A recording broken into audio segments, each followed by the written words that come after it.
नागा नहीं होना चाहिए, उसमें कमी नहीं आनी चाहिए।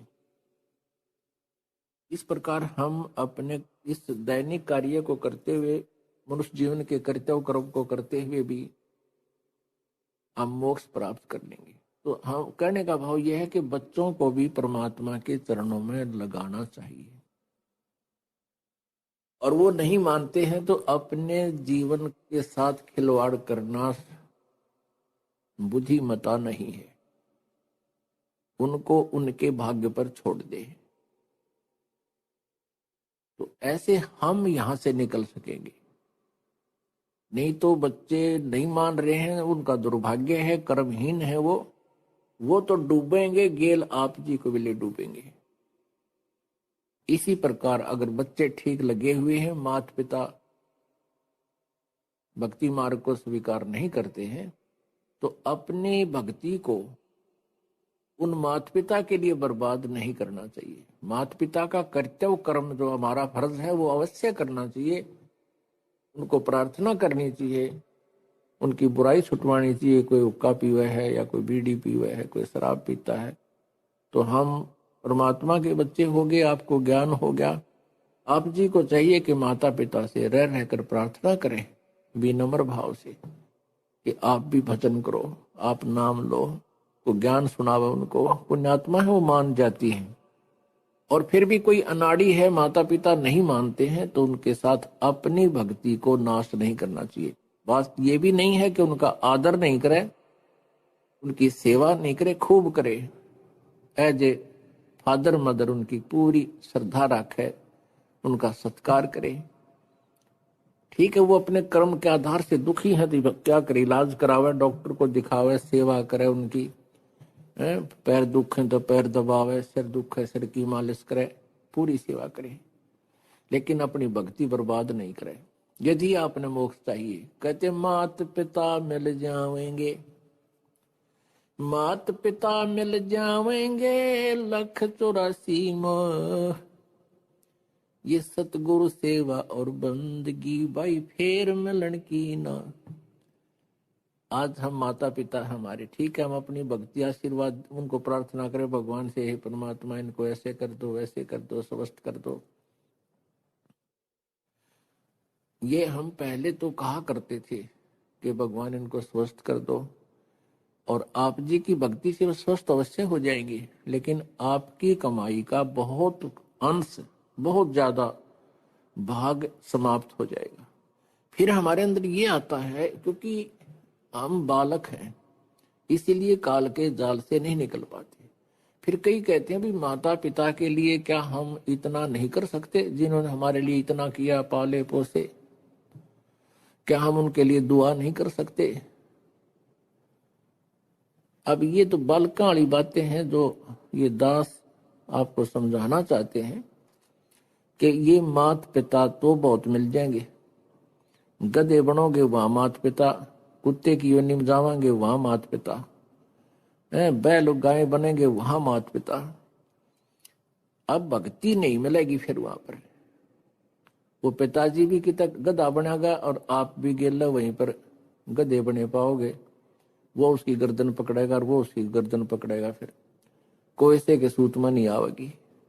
अब इस ज्ञान को बालकों के उस पुराने आधार से नहीं तोड़ना है, परमात्मा के ज्ञान के अनुसार फूक फूक के कदम रखना है। यदि आप जी ने यहाँ से चलना है और यही रहना है तो फिर आप कुछ भी करते रहो, आपको और अन्य साधना जहां आप और कर रहे थे वो तो एक अन्य की नहीं थी, यहाँ आपको भक्ति का ढेर हो रहा, आपकी सुमन का, आपकी कमाई का, आपका दान का, क्योंकि ये शास्त्र अनुकूल साधनाएं।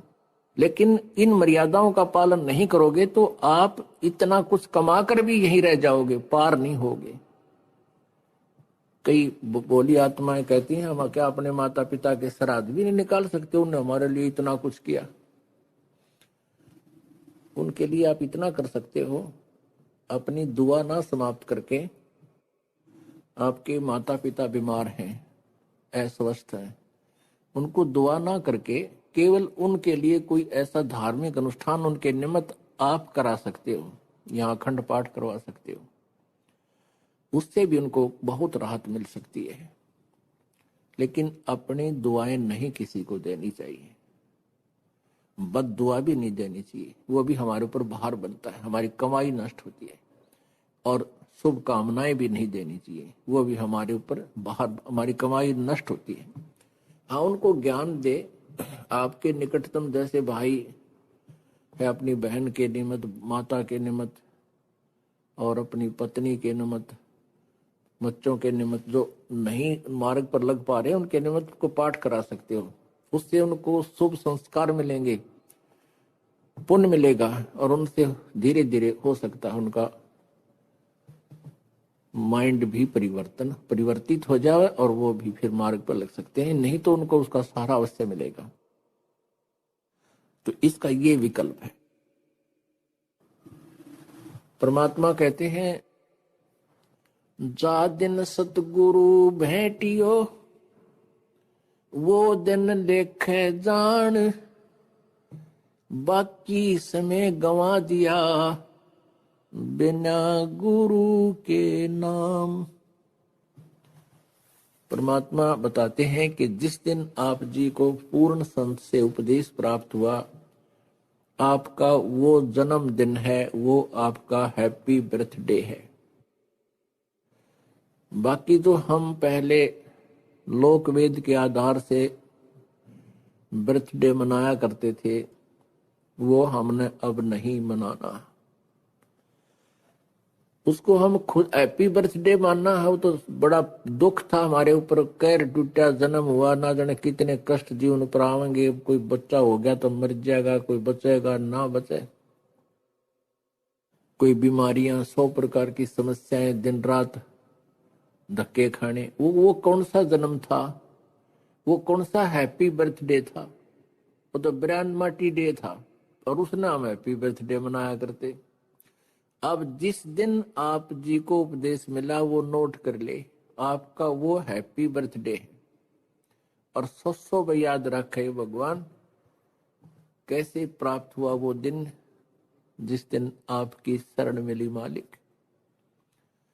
तो आज वो ये दिन जो है अमावस्या वाला, फाल्गुन की अमावस्या वाला दिन, ये वो हैप्पी डे है जो जिस दिन इस दास का उद्धार हुआ, गुरुदेव जी ने उपदेश बख्शिश किया। अब याद आती है उस दिन के महत्व की, आज याद आता उस दिन की महिमा। जे वो ना मिलता वो दिन, ये 17 फरवरी फाल्गुन अमावस्या सन 1988 को इस दास को उपदेश मिला था। आज 23 वर्ष का हो गया ये दास। वैसे शरीर की आयु लगभग 60 वर्ष की होगी, लेकिन असली आयु इस दास की 23 वर्ष है। उससे पहले जो जीवन था वो मनुष्य का नहीं, पशु के तुल्य था। पशु भी वही कर्म करते थे, ये दास भी वही कर्म करता था। और जिस दिन से गुरु मिले हैं, उपदेश मिला है, उस दिन से हमारा जन्म है। और परमात्मा की भक्ति में नागा नहीं होना चाहिए, उसमें कमी नहीं आनी चाहिए।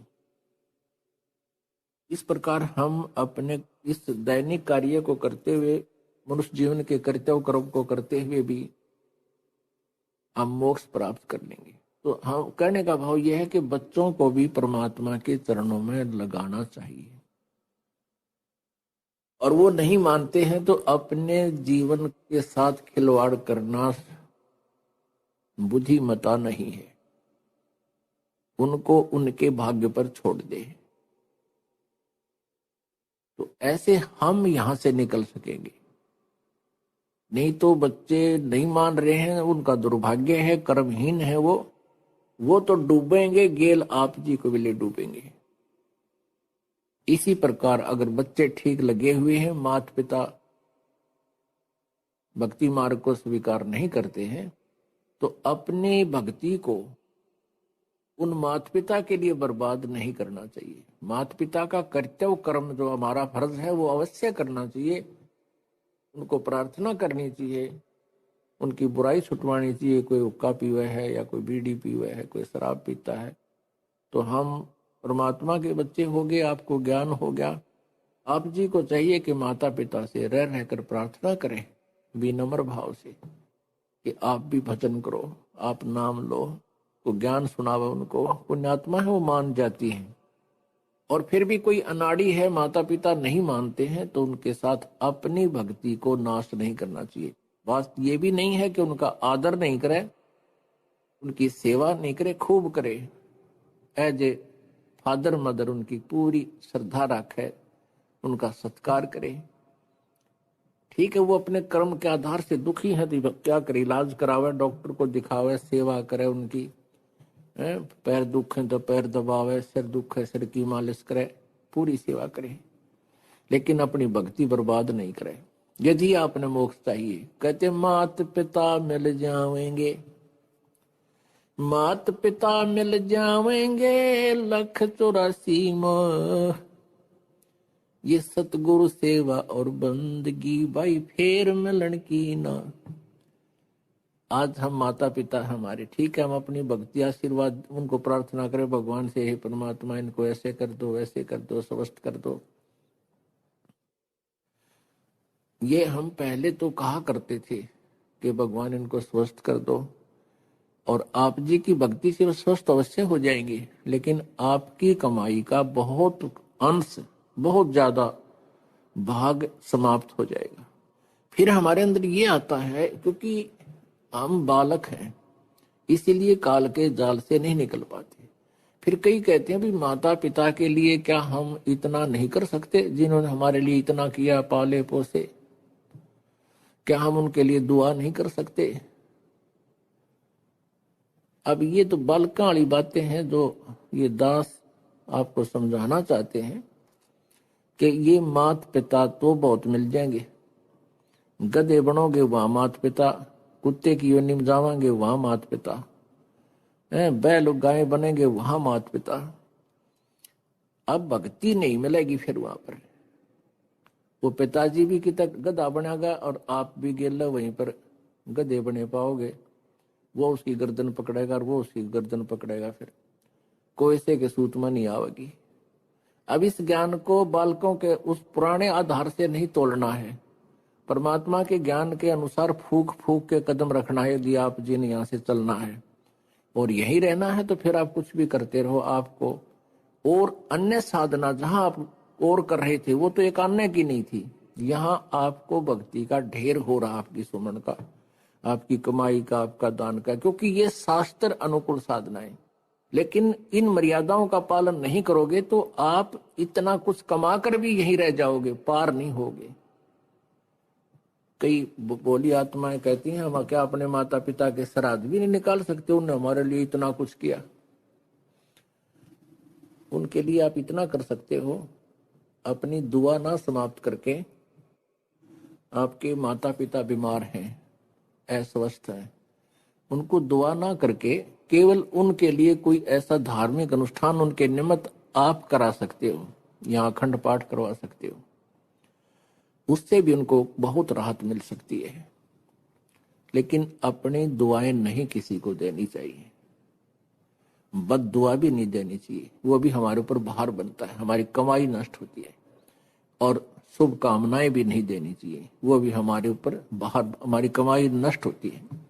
हाँ, उनको ज्ञान दे, आपके निकटतम जैसे भाई है, अपनी बहन के निमित्त, माता के निमित्त, और अपनी पत्नी के निमित्त, बच्चों के निमित्त जो नहीं मार्ग पर लग पा रहे उनके निमित्त को पाठ करा सकते हो, उससे उनको शुभ संस्कार मिलेंगे, पुण्य मिलेगा, और उनसे धीरे धीरे हो सकता है उनका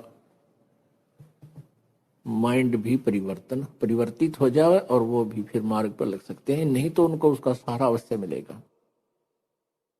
तो इसका ये विकल्प है।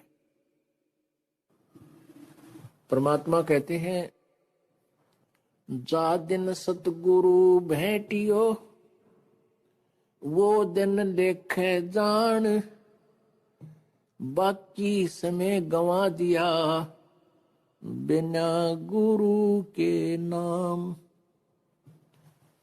परमात्मा बताते हैं कि जिस दिन आप जी को पूर्ण संत से उपदेश प्राप्त हुआ, आपका वो जन्मदिन है, वो आपका हैप्पी बर्थडे है। बाकी तो हम पहले लोक वेद के आधार से बर्थडे मनाया करते थे, वो हमने अब नहीं मनाना। उसको हम खुद हैप्पी बर्थडे मानना है, वो तो बड़ा दुख था हमारे ऊपर, कैर टूटा, जन्म हुआ, ना जाने कितने कष्ट जीवन पर आवेंगे, कोई बच्चा हो गया तो मर जाएगा, कोई बचेगा ना बचे, कोई बीमारियां, 100 प्रकार की समस्याएं, दिन रात धक्के खाने। वो कौन सा जन्म था, वो कौन सा हैप्पी बर्थडे था, वो तो ब्रांड मार्टी डे था, और उस नाम हैप्पी बर्थडे मनाया करते। अब जिस दिन आप जी को उपदेश मिला वो नोट कर ले, आपका वो हैप्पी बर्थडे है। और सौ याद रखे भगवान कैसे प्राप्त हुआ वो दिन, जिस दिन आपकी शरण मिली मालिक। तो आज वो ये दिन जो है अमावस्या वाला, फाल्गुन के अमावस्या वाला दिन, ये वो हैप्पी डे है जो जिस दिन इस दास का उद्धार हुआ, गुरुदेव जी ने उपदेश बख्शीश किया। अब याद आती है उस दिन के महत्व की, आज याद आता उस दिन की महिमा। जे वो ना मिलता वो दिन, ये 17 फरवरी फाल्गुन अमावस्या सन 1988 को इस दास को उपदेश मिला था। आज 23 वर्ष का हो गया ये दास। वैसे शरीर की आयु लगभग 60 वर्ष की होगी, लेकिन असली आयु इस दास की 23 वर्ष है। उससे पहले जो जीवन था वो मनुष्य का नहीं, पशु की तुल्य था। पशु भी वही कर्म करते थे, ये दास भी वही कर्म करता था। और जिस दिन से गुरु मिले हैं, उपदेश मिला है, उस दिन से हमारा जन्म है।